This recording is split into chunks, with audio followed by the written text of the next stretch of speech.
Yanga Afrika leo imewabwaga chali wachambuzi wa soka. Leo hii imewaumbua baada ya kutowapa taarifa ya kwanza. Wao ndio wa kwanza kuitoa, ndio yale kwa mujibu wa chanzo changu.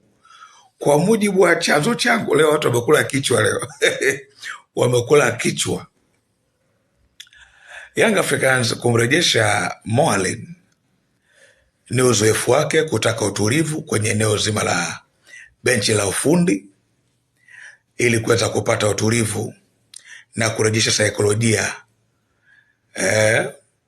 kuzungumza na wachezaji kwa namna ambavyo ninavyotazama mimi, kuleta utulivu zaidi kwenye kikosi hicho. Lakini Yanga kweli kwao umeamua kuwaumbua ndugu wadau wa soka.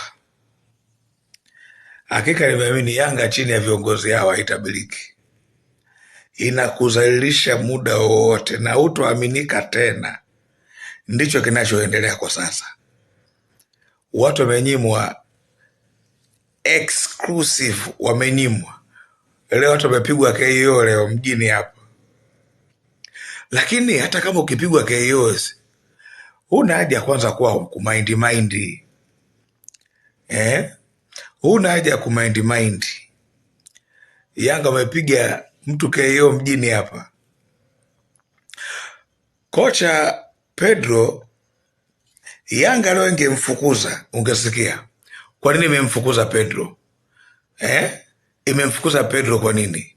Imembakisha Pedro. Kwa nini umembakisha? Mbona Romain Folz aliondoka? Jamani, kila taasisi na utaratibu wake.